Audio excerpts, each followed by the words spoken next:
Okay, in this video I'm going to take you through a run through of my Quintrex F390 Outback Explorer and all the modifications I've done to it. Let's start at the back, and I'll start with the motor.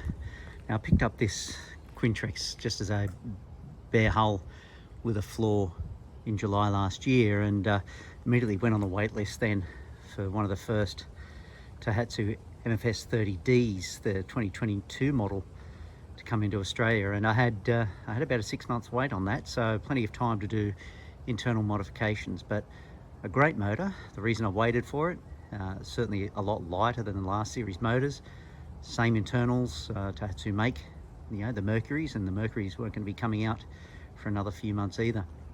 So what have I done to the motor? Well, we'll take a quick look at the multifunction tiller as well, but I have actually changed it to a stainless prop of the same pitch. The reason being, even during motor running and at 3/4 throttle, I was hitting maximum revs. So with the new stainless prop, I'm reaching top revs, 6,500 or 650 revs, and topping out at about 27 knots, so 50 kilometers an hour. So it's a real rocket, and very solid motor. First start every time, electric start, electric tilt. While we're on the outside, you see the transponder there for HDS Live 7-inch. It took a little setting up to get it at exactly the right height, but now with the transponder in that position, I'm able to read bottom still reliably, and for charting at 20 knots, so nearly 40 kilometers an hour. So again, really reliable, and very happy with the HDS Live. The other thing you're going to notice while we're on the outside is the Bimini and the way it's slanted back there at the moment.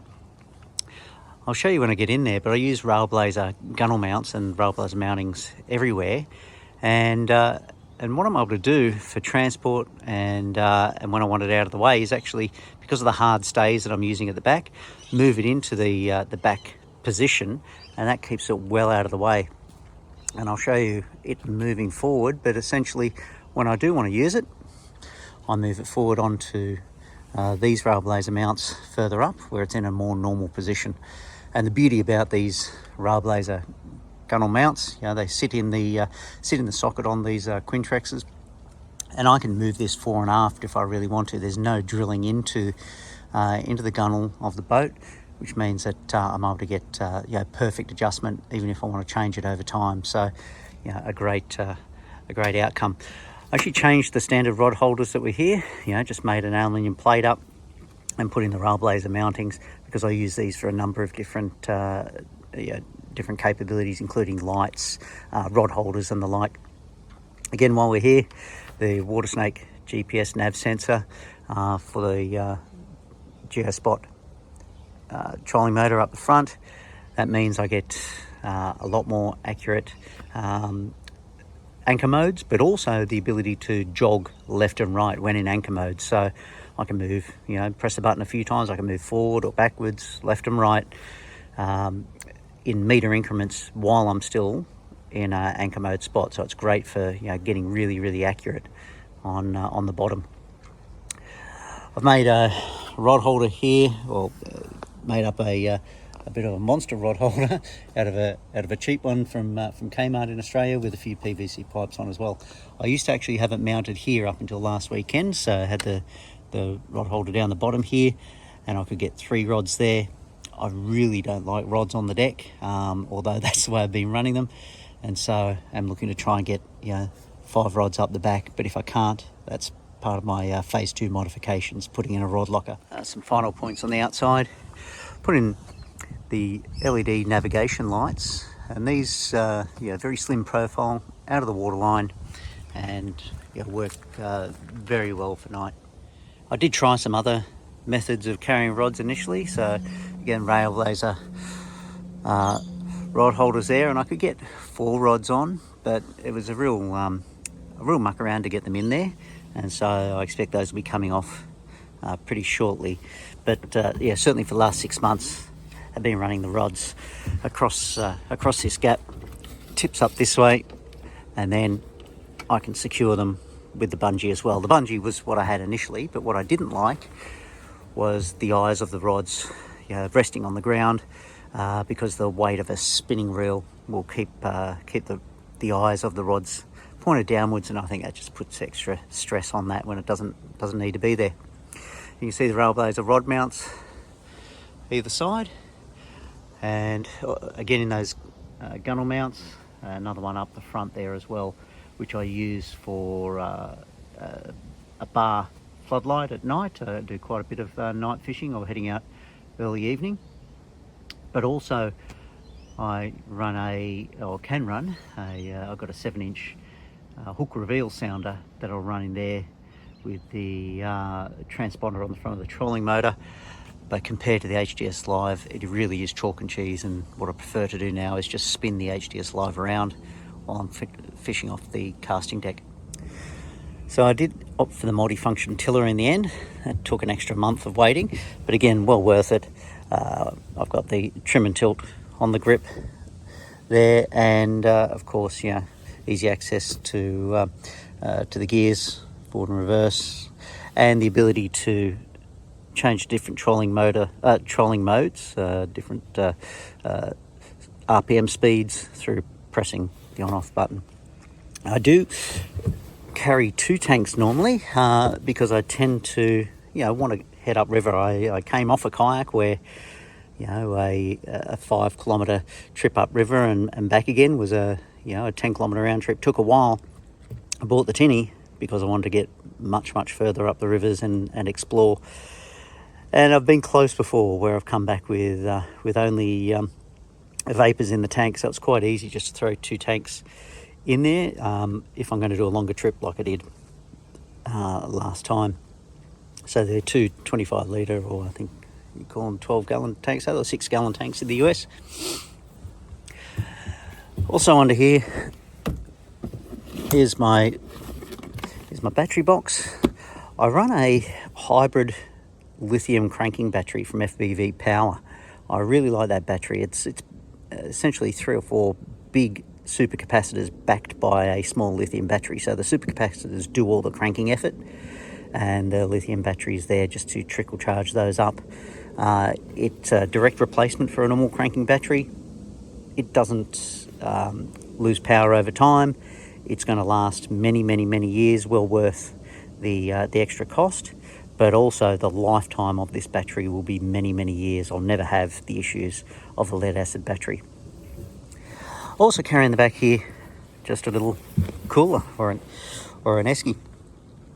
I did make a shelf at the back across 2/3, so for the battery and for this. It's not attached to the back of the boat. Okay, it's attached to the back of the seat here with a bit of angle, and then braced in the back corner with this going to the rib, so it doesn't touch the bottom of the boat at all. And I'm hoping, of course, that means no issues. The tanks themselves, they're just sitting on the base of the boat on a rubber mat. Yes, a comfy seat. I think it's called a Sirocco seat, Ocean South. Really good seat. Now, the way I've mounted it is on a slide. And you can see what I can actually do is move this seat left and right. If I could actually do it, you'll see it below there. The reason for that is, depending upon the load on the boat, I can balance out. I can shift myself towards the center line, or I can shift myself out to starboard, or wherever I like, whatever's comfortable. I have also put it on a swivel, so it means that I've got plenty of adjustability. I'm not set by drilling holes into the seat, into the thwart, and then getting it wrong. So I like that flexibility. Again, there's the Bimini, and you'll see, when it comes to time to put it up, I just take it out of the back ones, put it into the middle ones. It's in the proper position then, and it opens up. Okay, let's take a look at the electronics on the side here. You'll notice the switches there, a fuse box, and again, more Railblaza kit. So what do we got in here? Okay, all electronics come to this point. Power for the sonar, a second power switch is not actually hooked up at the moment. That was aimed for front sonar, the front fish finder. We've got nav lights, we've got anchor lights, and then we've got internal lights, and I run internal LED strip lights all around the front here, and they can change different colours, but yeah, good for nighttime fishing.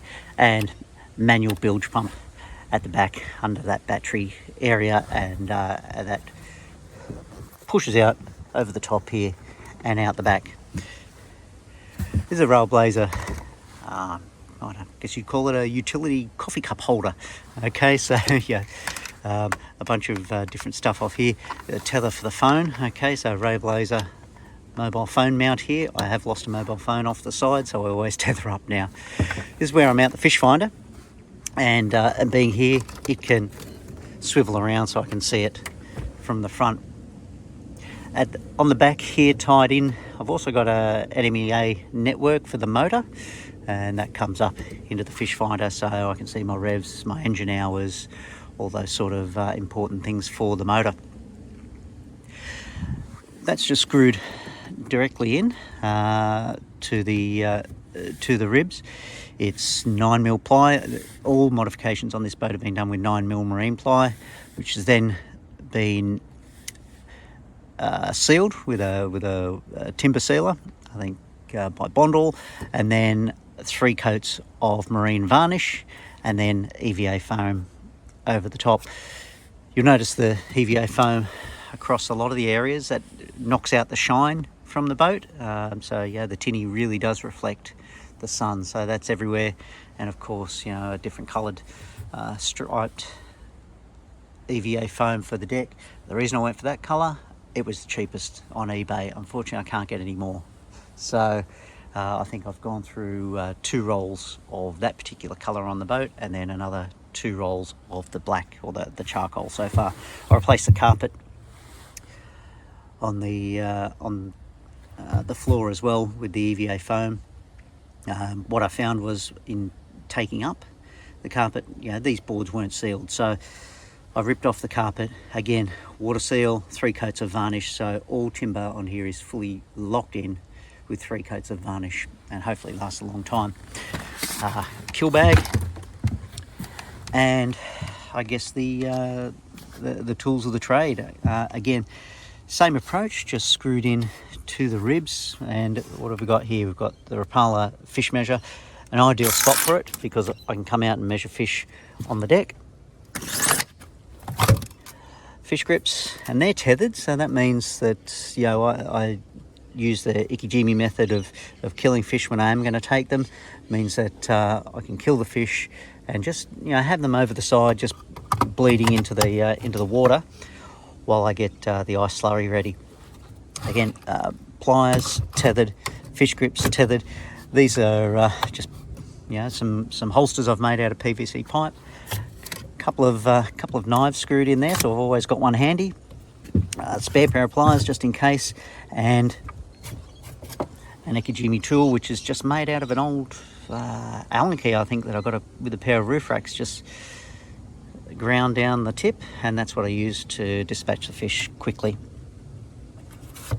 This pouch was aimed initially for sunglasses, but instead I carry scent in there, and off the back here, a pair of hook removers.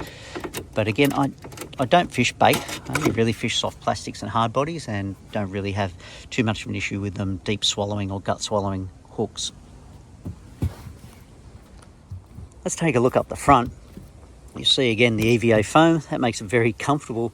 I solo launch, so I climb over the bow of the boat to get on when I'm getting on the trailer, so that's comfortable, and also again knocks off the sun reflection. You see the geospot motor, 65 pounds I think it is, and on the front I've actually mounted the transponder for the Hook 7 reveal. I've put the transponder cable inside a split coil gas, I think it was a high pressure hose, and so that stays out of the way as I deploy it and bring it back in, and I run that across and, you know, put the Hook 7 in there. Power. Okay, I'll run the batteries for the motor and the electronics in here, and I'll show you the spot later. I actually run it up through and into a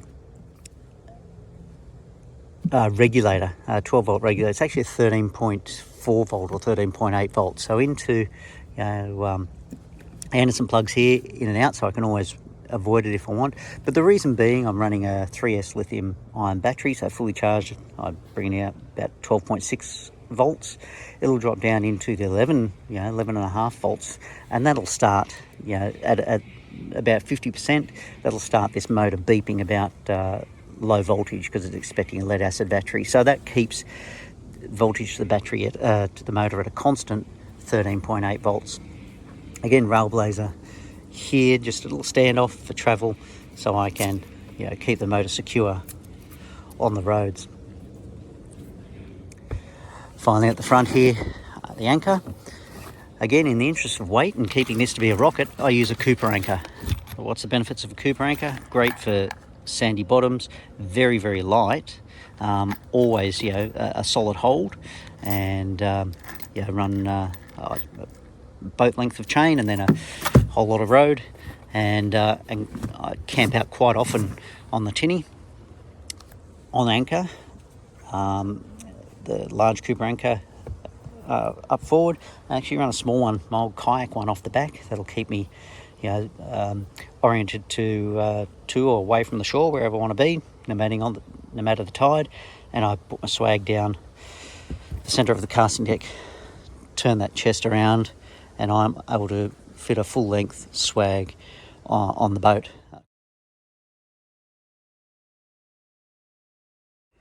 So let's have a look inside the casting deck. I had plenty of time waiting for that motor to design a casting deck and build it. Again, weight was the core issue for me here. So this is made out of 1.6 millimeter, 40 millimeter angle, and 9 millimeter marine ply. And I can say the 9 millimeter marine ply, no issue at all with any bending. Again, but that's because I've treated it well. I think I've done the right things in supporting it, and you'll see when I open it up, the sort of bracing that I use for the hatch. So the hatch itself, I use the torsion box methodology, I guess you'd say, to keep it stiff, or in this case, 25 mil aluminium angle riveted in from the top. Also use 12 mil aluminium angle, 1.6 I think it is, again around the sides. That's just to prevent it chipping. It's getting used a lot. EVA foam around the sides here. Now plenty in here. Emergency box, fish finder and that in there. Life jackets and emergency spares there. This is where the battery goes and the power leads for the electronics and for the motor. So I've shortened those off the motor as much as possible. Don't need the voltage drop across meters of cable that just don't need to be there. This is where the other fish finder is, and the strip floodlights for up the front at night. So the only issue I've got with this at all is it's a rod tip eater. Having rods on the deck, once I've had favourite rod just come across here and slam, there goes the top 6 inches of the rod. So hence getting rods off the deck. So the big thing you'll notice in the middle of the deck is this cargo box. The reason I use the cargo box now, and it never comes off the boat, is for storage. What I found was, I carry probably 4 to 5 Plano 3700 tackle boxes and other materials, of course, and I just didn't have a good storage solution. There's not enough room up the front. The Outback, does have a pretty steep slope up, and by the time I've got the battery and the life jackets and everything else up there, it's just not convenient to have everything up there. So what have I done to this? Like anything, I modify the hell out of it. So it's a cargo box. What I've done is I've injected the top lid, which is normally full of air, full of closed cell foam, expanding foam. So now it's an insulated box. I give it a bit of extra insulation just because I had it, And you know, what I'm trying to do for the harsh Australian summer is keep all my soft plastics nice and cool. You'll also notice on the inside I had some foil board insulation lying around, and so I put that in as well, so it really keeps this box really cool in summer. In here, yeah, this is where I carry my fish cleaning equipment, knives, scalers, gloves, all sorts of things there. Just some rubbish. Okay, life jacket. I run a waist belt life jacket. I actually put that on molly webbing. So first I put on this belt, that keeps it nice and solid, and then this belt. And what that means is I can carry some Rapala pliers there, and I can carry a personal locator beacon. Early last year I was solo camping, slipped over and severely broke both bones of my ankle, and was stranded on a beach, and they were going to get a rescue helicopter out to save me. Luckily we had some friends on the river and I had mobile reception, but you know, if I get stuck again remote camping, that personal locator beacon I need to have on me, because I was far enough away from my kayak that I would have been crawling 50 metres up a beach with my foot hanging off the end of my leg. So yeah, waterproof boxes for consumables, video cameras and the like. A couple more speed bags, one for large plastics and one for small plastics.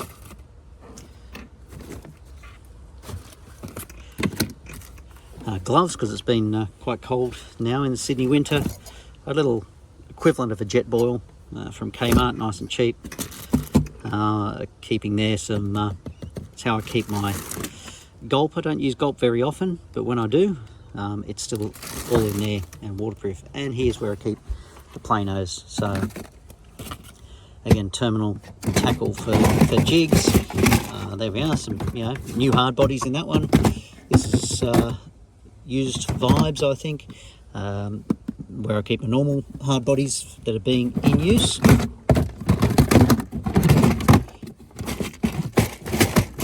If I ever do live baiting, I have tried it before, so it's there if I need it. And then some more spares for the boat. And this is how I keep fluoro, pair of Nipex bolt cutters there in case I ever do put a hook through me. And this is where I keep used plastics, used terminal tackle. That'll often, if I get busted off, I'll often go there first before I put on something new.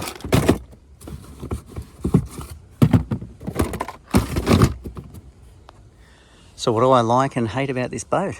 Well, I like everything that I've done. I think it's come up trumps. One issue is it is a great estuary inshore boat. It really doesn't handle chop very well at all, and out of Nelson Bay, if you get wind against tide, it can be a pretty uncomfortable ride. But otherwise, super stable up the front, no issue at all. Going right to the edges. I weigh, what am I? Just over 70 odd kilos. I'm a short guy, 5'6". No issue by myself getting up on plane. And when I'm on plane, as I said, it comfortably cruises at 20-21 knots, doing about 8.5 litres per hour. So I'd get 50 kilometres out of one tank. So I don't really have an issue day to day with fuel, but I do carry two just because I can. It's a weapon, for moving out of a kayak and into a tinny. I think this really is the way to go. I got the boat on a good deal. I think certainly doing it myself meant that I got it the way I like it, and I think at a good, if not better quality than potentially getting out of the factory, even though it is riveted together rather than welding. So happy for any questions. Put them in the comments below. Take a look at my my kayak modification video that I did, and you'll see I'm probably not finished yet when it comes to modifications.